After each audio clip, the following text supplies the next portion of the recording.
Olá, boa tarde. O meu nome é Elan Marinho. Eu faço filosofia aqui na PUC, eu estou no 7º período. E eu estou fazendo uma pesquisa agora sobre o papel das intuições na filosofia, sobre o papel, sobre a natureza, sobre o valor epistêmico, diversos tópicos. E nessa apresentação especificamente eu quero tratar do papel das intuições na filosofia. E aí eu vou tentar fazer um diálogo entre filosofia, psicologia, enfim. Espero que vocês gostem.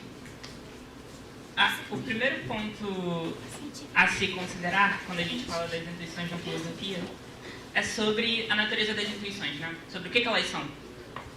Mas existe um segundo ponto, que também é importante, que é do valor epistêmico das intuições, se a gente consegue gerar conhecimento através delas ou não. E o terceiro item é sobre o papel das intuições, não só na filosofia, mas também, sei lá, na vida ou nas ciências. Para que a gente pode usar as intuições? Bem, eu vou tentar falar das intuições da filosofia pelo menos em 3 âmbitos. O primeiro é o da metafísica, o segundo é a epistemologia e o terceiro é o da filosofia da linguagem. Então, vamos lá. Bem, existe o Hermann Kaplan e ele tem uma tese chamada centralidade. Para ele, essa tese está errada. E a tese da centralidade é a tese segundo a qual a gente utilizaria as intuições como um método central dentro da filosofia. Então, sempre que os filósofos, quase sempre, né, que os filósofos fossem filosofar, eles utilizariam esse método que envolveria sempre o apelo às intuições, e isso constituiria ali o centro, o cerne da filosofia, essa tal centralidade. Então, eu vou usar esse conceito do Kaplan durante a apresentação. Então, vamos primeiro tratar das intuições na metafísica. Bem, o Kripke escreveu um livro chamado Na Minha Necessity, o nome era Necessidade, e nesse livro ele fala sobre a pergunta-teste. O que seria essa pergunta-teste? Vamos lá. Está chovendo lá fora. Aí a gente faz a pergunta-teste. Poderia ser diferente? Bem, sim. As nossas intuições dizem que sim, né? Que poderia ser diferente, poderia não estar chovendo lá fora. Então, esse é um fato contingente. É um fato que está ocorrendo, ok, mas poderia ser diferente, né? Poderia não estar chovendo lá fora. Mas Aristóteles é Aristóteles. Poderia ser diferente? Bem, as nossas intuições dizem que não.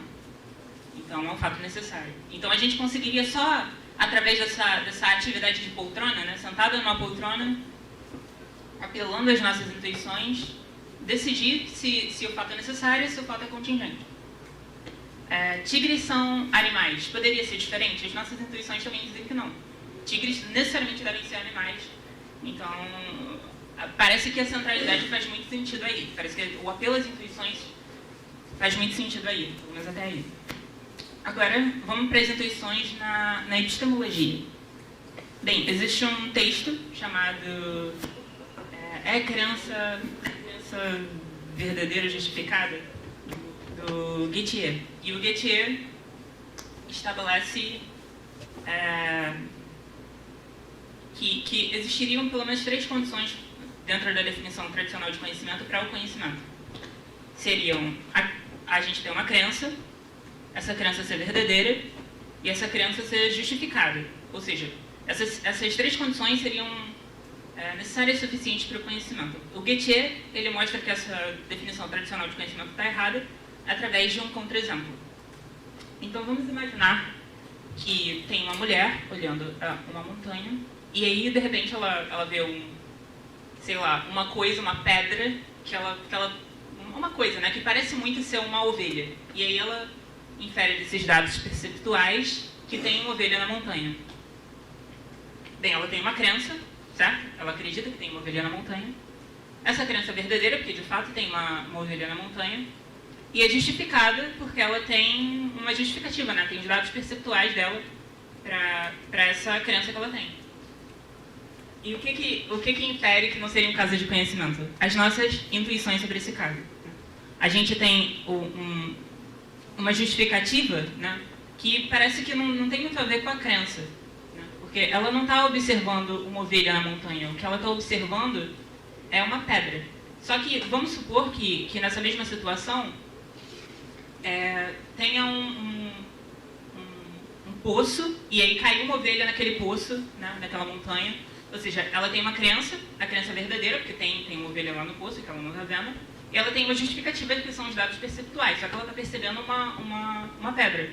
Então esse seria um caso em que a gente diria que ela não tem conhecimento, embora a gente tenha as 3 condições satisfeitas aí. Então só pelas nossas intuições, só pelo nosso parece-me que não é conhecimento, a gente conseguiria refutar, né, essa definição tradicional de conhecimento. E aí, isso seria outra coisa que apontaria para a centralidade. Mas bem, dentro da filosofia da linguagem, existem diversas teses também, que parecem ser defendidas com apelo às intuições. E bem, esse carinha aqui barbudo da frente é o Kripke, em sua juventude, e esse rapaz aqui, calvo, segurando um óculos, é o Peter Strawson.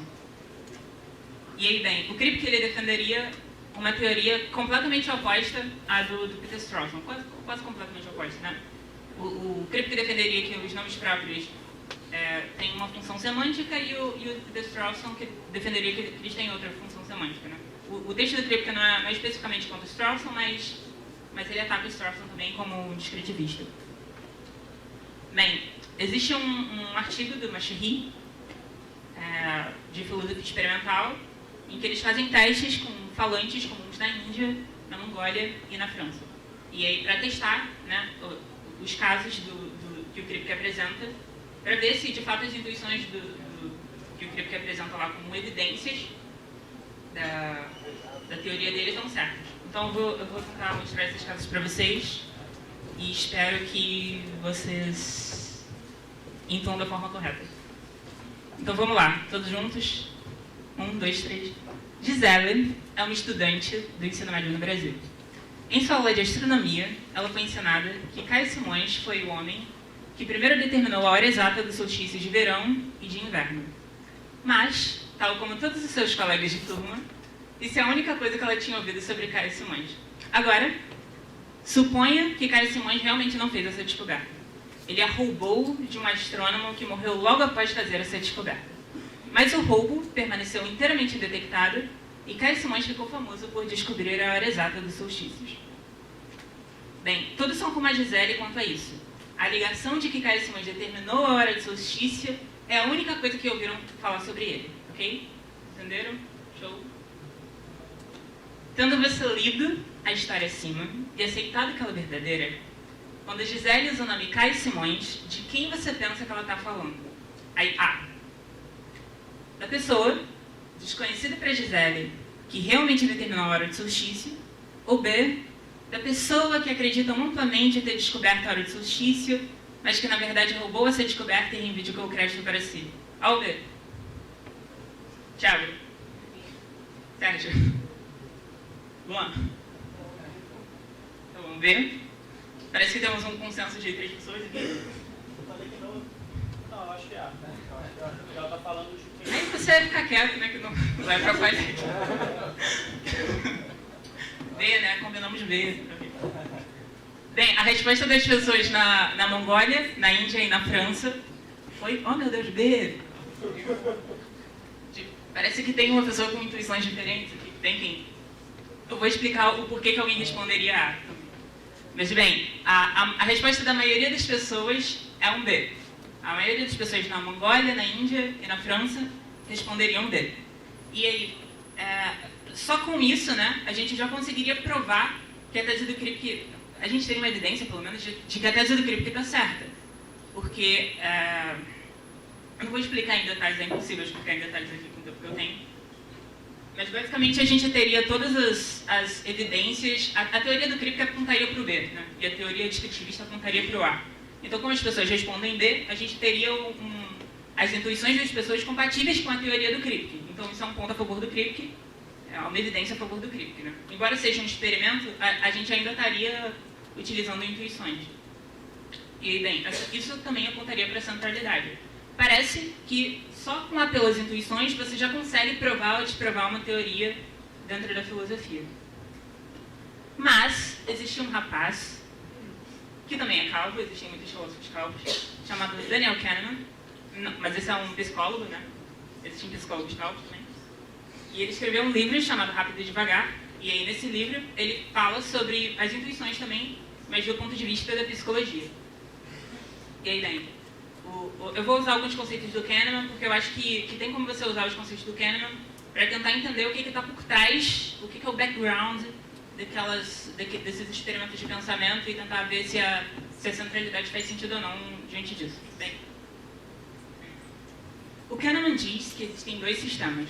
O sistema 1, que é rápido, que é intuitivo, que exige um baixo esforço, uma baixa concentração e uma baixa experiência subjetiva de atividade. E que existe o sistema 2, que é devagar, deliberado, e tem um alto esforço, alta concentração e uma alta experiência subjetiva de atividade. A vida mental seria dividida para o Kahneman entre esses dois sistemas, né? Sistema 1 e sistema 2. Então, por exemplo, o sistema 1, se eu fizer a pergunta para vocês, 2 mais 2 é igual a? 4. Vocês respondem, vocês não precisam nem pensar muito para responder essa pergunta. Mas agora, 16 vezes 32 é igual a? Tem muitos filósofos aqui, não sabe. Bem, é uma pergunta mais difícil, né? Talvez a gente precise de um papel, de uma calculadora. A gente precisa de mais esforço, de mais deliberação. Se a gente for fazer essa conta, a gente vai ter uma experiência subjetiva de atividade muito maior. Então parece que a gente está tratando do sistema 2 aqui, né? Quando a gente faz essa segunda conta. Diferente da primeira, que é uma coisa que a gente nem pensa no porquê que 2 mais 2 é igual a 4. A gente meio que responde de pronto. Mas bem, o Kahneman, ele também tem o conceito de ajuste de tarefa. Ele diz que é programar a memória para obedecer a uma instrução que passa por cima de reações habituais. Então, por exemplo, se eu pedir para vocês para contar todas as vogais do texto, né, por exemplo, desse slide, vocês vão ter que fazer um método de leitura que é muito mais trabalhoso, porque a gente, em geral, a gente não faz isso, né, ficar contando as vogais do texto. Então você vai ter que ajustar o seu método de leitura para você conseguir ler cada vogal especificamente. Então, como você vai ter que fazer um ajuste de tarefa, a sua experiência subjetiva de atividade, a sua atividade, o esforço que você vai estar fazendo vai ser maior. Você vai estar usando o sistema 2, no fim das contas. E tem a lei do menor esforço também, do Kahneman, também quero usar esse conceito. Ele diz que essa lei determina que se há vários modos de atingir o mesmo objetivo, as pessoas acabarão por tender ao curso de ação menos exigente. Então, por exemplo, suponha que um bastão e uma bola juntos, né, no total, custam R$1,10. O bastão custa R$1 a mais que a bola. Quanto custa a bola? 10, né? Obviamente, todo mundo pensou 10. A resposta do sistema 1 é 10 centavos. Mas tá errado. Vocês não passariam no Enem se respondessem 10. Evidentemente, quer dizer, se vocês raciocinarem um pouco, se vocês fizerem aí a continha na sua cabeça, vocês vão ver que é 5 centavos. A resposta é certa. Tem objeções ali. Okay. Mas bem, a resposta intuitiva, a resposta do sistema 1 é 10 centavos. Mas aí, bem, a gente poderia, nesse caso, né, explicar para a pessoa, né, a natureza da questão e explicar que, nesse caso, a gente não quer saber se... Porque a gente olha essa pergunta e a gente tende a imaginar que é o seguinte, que o bastão custa R$1, então quanto custa a bola, né? A gente tende a responder uma pergunta no lugar da outra. Porque a gente está tentando se esforçar menos para responder a pergunta. O nosso cérebro, ele é preguiçoso, infelizmente. Mas, bem, eu acredito que isso também pode acontecer quando a gente pergunta para um leigo, por exemplo. Um leigo é uma pessoa que não estuda filosofia, né? Por exemplo, se Aristóteles poderia não ser Aristóteles. Talvez vocês devem dar aula de filosofia, né? Alguns de vocês aqui. Ou pelo menos já tentaram explicar alguma coisa de filosofia para uma pessoa que não é de filosofia. E às vezes você faz uma pergunta para a pessoa, você acha que ela vai responder do jeito que você quer, e aí ela responde de um jeito completamente diferente. Você fica, caraca, qual é o problema? Responde direito. Por exemplo, Aristóteles poderia não ser Aristóteles? Pergunto para minha mãe e às vezes ela responde, sim. Aí eu penso, pô mãe, peraí, né mãe? Como assim? Como assim sim? Bem, nesse caso, eu acho que dá pra gente aplicar a lei do menor esforço do Kahneman. Talvez, como é uma pergunta muito difícil, né, uma pergunta metafísica, o nosso cérebro ele tende a a tentar diminuir o custo de energia. Então, ele tenta substituir por uma pergunta mais fácil. Né? Por exemplo, Aristóteles poderia mudar? Ou Aristóteles poderia não ter se chamado Aristóteles? Ou seja, tem uma pergunta super difícil, metafísica, e ele substitui por uma mais fácil, para facilitar a vida dele. Aí a gente faz o quê? Um ajuste de tarefa. A gente pede para a pessoa, a gente explica, né? Ah, putz, mas eu não tô querendo saber isso, eu tô querendo saber sobre a natureza metafísica do negócio. Aí a pessoa, tá, entendi. Aí ela usa o sistema 2 e consegue responder a pergunta. Mas isso nos leva a um problema.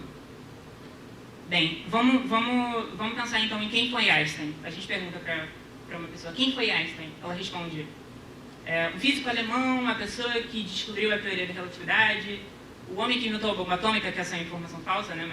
Mas vai ver, ela só quer que a gente vá embora, vá pesquisar no Google, sei lá, para parar de encher o nosso saco. E ela dá uma informação que vai fazer a gente conseguir descobrir quem é o Einstein. Nesse caso, a gente pode fazer um ajuste de tarefa, nós enquanto filósofos, né? A gente diz assim, putz, mas eu não quero saber isso, eu não quero saber quem foi Einstein, tipo, as condições de identificação do Einstein no Google, eu não quero isso. Eu quero saber a natureza metafísica do Einstein, eu quero saber quem ele é enquanto indivíduo, né?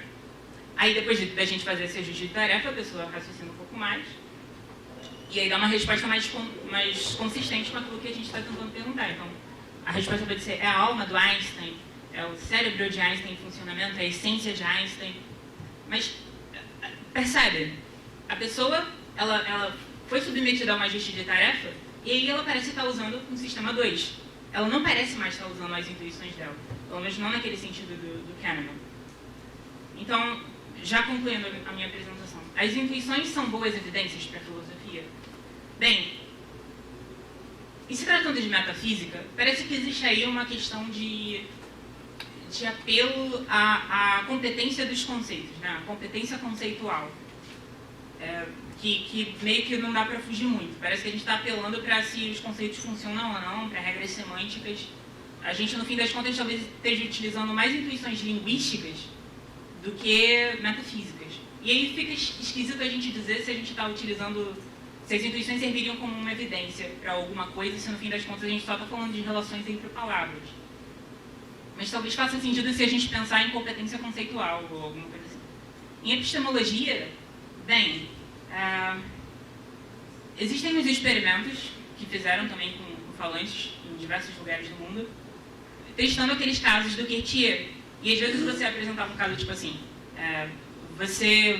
a mãe está em casa e aí ela tem um pressentimento de que o filho vai sofrer um acidente, o filho sofre um acidente, a mãe tinha um conhecimento? Aí as pessoas respondem, sim. Aí você fica, não, peraí, como assim? Não é provável que tenha sido uma coincidência, mas as pessoas respondem sim, elas acham que de alguma forma ali teve um caso de conhecimento. E é muito esquisito, né? Porque a intuição dos filósofos diz o contrário. Então parece que existe aí um problema de você ter que fazer ajustes de tarefa, ajustes conceituais, para você estabelecer, trazer sobre epistemologia. E você apela para o leigo, você apela para as intuições dos filósofos, você apela para argumentos. Para que você apela? Bem, um lugar que eu com certeza sei que as intuições teriam um papel é a filosofia da linguagem. Por isso que eu botei essa setinha aqui que não dá para ver direito. Bem, na filosofia da linguagem, parece que as intuições elas servem para a filosofia da linguagem como uma evidência, porque a linguagem é algo que a gente produz. Né?